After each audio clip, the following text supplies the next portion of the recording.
life's like. Lonely roads and sleepless nights. I just smile while I cry inside. That's what my life's like. Ito ay kwento ng aking buhay. Sana magustuhan ninyo ang musika kong alay.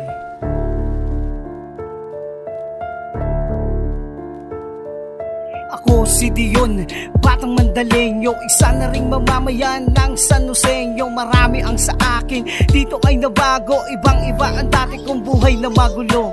Ngunit di ko malilimutan ng pinanggalingan, maging ang kapitbahay at ang mga kaibigan. Sila inspirasyon at naging dahilan kung bakit ko pinasok ang ganitong larangan. Ito'y pinasok ko hindi para magyabang, gusto ko lamang sa kanila ay may mapatunayan. Kasi ako ang topic noon at bulong-bulungan. Wala raw akong pangarap, puro kaguluhan. Subalit nang ako ay napadpad sa Bulacan, laban ako lahat, maging ang kapalaran. At kabi-kabila na rin ang mga utang. Ganyan talaga pag isa ka na ring magulang.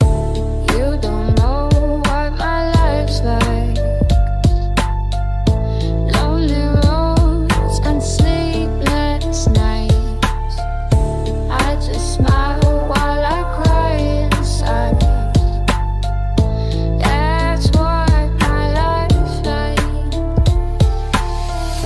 Dahil isa na rin ako ama, gagawin ko ang lahat para sa kanila.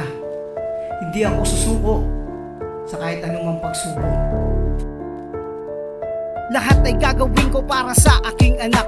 Ayoko lang makita na sila'y umiiyak, at maranasan ng naranasan ko noon na hirap. At maging isang pamilya na watak-watak, nagsimulang pumasok sa rap industriya. Sa tulong ng kaibigan ngayong kupari na si aka Jerdog Marco de la Roga. Siya ang dahilan kung bakit ako na-inspira. Buhat nang marinig ko ang kantang Paano Na ni Luis Jerdog at ni Joshua. Ginawa kong pundasyon ng gawa nila na obra, at para makasulat ng sarili mga tula, tinatawa-tawanan lang nila ako noon. Sumusukit na ako ng titulo ngayon. Kapag lumalapag ako ng mga rapon, minsan ay umuuwi ako na kampyon. You don't know Lahat tayo may what karapatan my mangarap. life's like. Ituloy mo lang, huwag kang titigil. Lonely Yaman mo ang mga tao roads lang, and sleepless dahil wala silang ambag nights.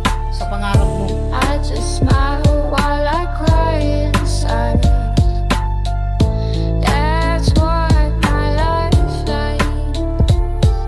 Kaya payo ko sa mga nagsisimula pa lang, huwag kayong titigil agad, di nyo nakakamtan ang tagumpay na ating inaasam. Sa hanay ng mga hari na ikaw ay mapabilang. At payo ko na rin sa mga utak talangka, tigil-tigilan na ang panghihila pababa, at tawanan ng kapatid mo na nadapa. Dahil anumang mangyari, wala ka ding mapapala.